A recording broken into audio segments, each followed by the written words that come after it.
Hola nuevamente. En este video vamos a resolver este problema. Prácticamente nos dice, tenemos que generar todos los números de la serie Fibonacci que sean menores a 4 millones y vamos a sumar todos los que sean pares. Todos los de esta serie que sean pares que no excedan 4 millones. Este es un problema muy interesante que probablemente tengamos que resolver en una entrevista o incluso es un problema típico para enseñar ciertas cositas en la programación. Pero pues es un problema, yo diría que un poquito difícil de entender. Entonces para poder resolver este ejercicio que tenemos aquí de forma sencilla, yo lo voy a separar en 3 videos. En un video voy a explicar cómo identificamos o cómo sabemos si un número es par o no es par. En otro video voy a explicar cómo es que generamos y qué necesitamos para generar los números de la serie Fibonacci. Y en un tercer video voy a unir ambas partes. Voy a generar los números, voy a identificar los pares y voy a hacer la suma. Entonces vamos a dividir este ejercicio en 3 videos. Y pues empecemos por el más sencillo, que es cómo sabemos si un número es par o no.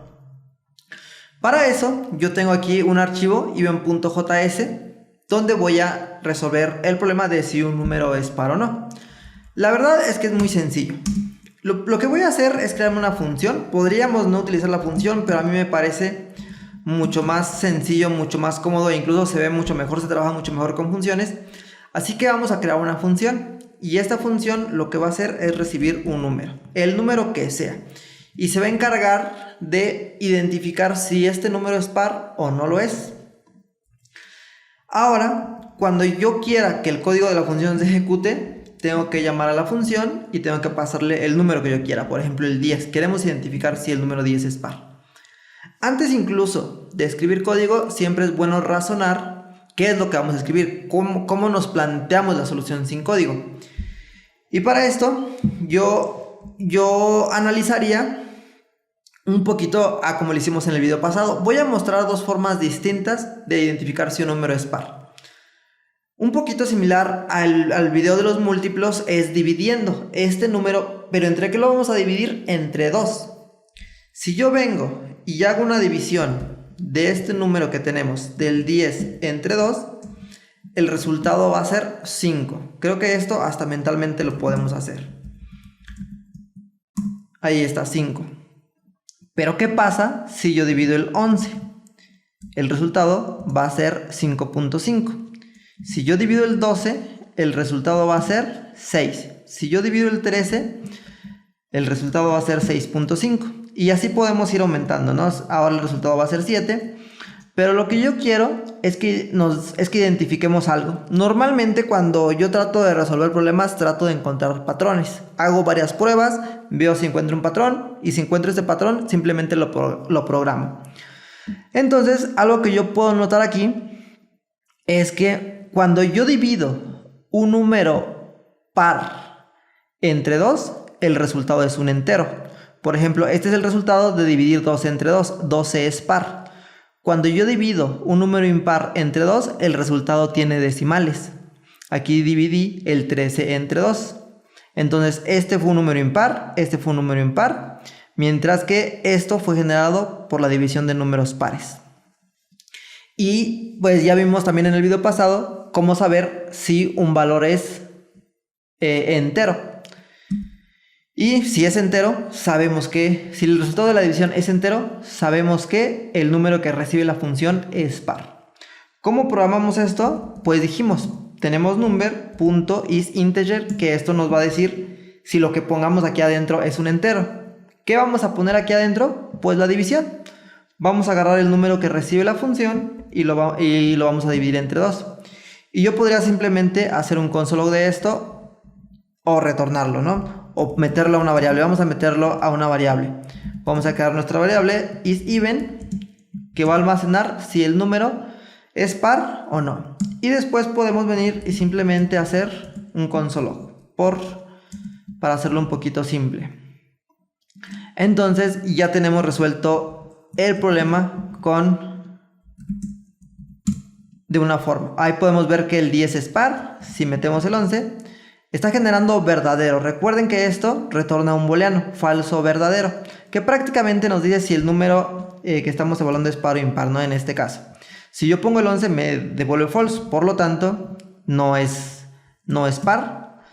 Si yo pongo el 13 no es par. Si yo pongo el 14 sí es par. Pueden ver y ya tenemos resuelto este problema.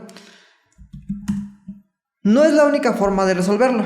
Un comentario del video pasado me llamó la atención, pero creo que sirve perfecto para decir primero que hay varias soluciones y que podemos razonarlo de forma distinta. No significa que una esté bien o mal, solo son soluciones distintas de resolverlo. En ocasiones nos preocuparemos por rendimiento, por cosas de este tipo, pero para estos videos simplemente nos vamos a enfocar en que se pueda resolver el problema. No nos vamos a meter con temas de optimización.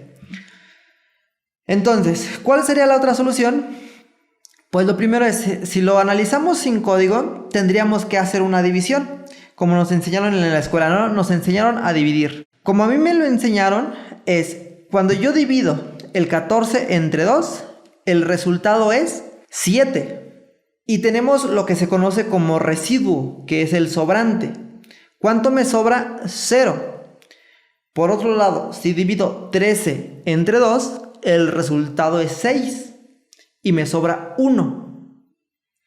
Si divido 5 entre 2, el resultado es 2 y me sobra 1. De esta forma aprendimos a hacerlo en la escuela. Este residuo también me dice si el número es par o impar. Cuando yo tengo un residuo, cuando algo me sobra, cuando me sobra 1, el número es impar.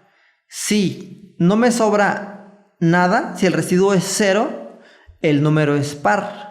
Entonces podemos apoyarnos también en el residuo.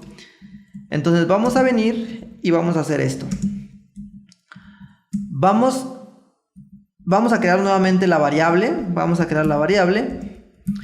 Y de hecho no hace falta comentar esto, porque vamos a seguir almacenando el resultado en la misma variable. Y tenemos que hacer la división. Entonces prácticamente agarraríamos el número y para eso tenemos este operador, que es el del residuo. Lo que haría sería justamente como lo mencioné hace un momento, generar el residuo de la división.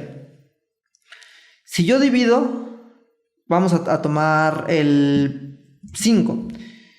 Si yo divido 5 entre 2, el resultado sería 2 y me sobraría 1. Ese sería el residuo. Entonces, lo que yo tendría que validar aquí es que si el residuo es igual a 0, este número es par. ¿Por qué? Porque cuando yo divido 4 entre 2, es 2 el resultado y me sobran 0. Si yo divido 6 entre 2, es 3 el resultado y me sobran 0. 8 entre 2 es 4 el resultado y me sobran 0. Mientras que si divido 7 entre 2, el resultado es 3, pero me sobra 1. Ese residuo es distinto de 0. Así que solamente cuando me sobren 0 del resultado de hacer la división, significa que el número es par. Tenemos estas dos soluciones. Pueden aplicar la que ustedes con la que más se sientan cómodos, pero pues eso también funciona. Por ejemplo, el 7 es falso y el 10 es verdadero porque es par.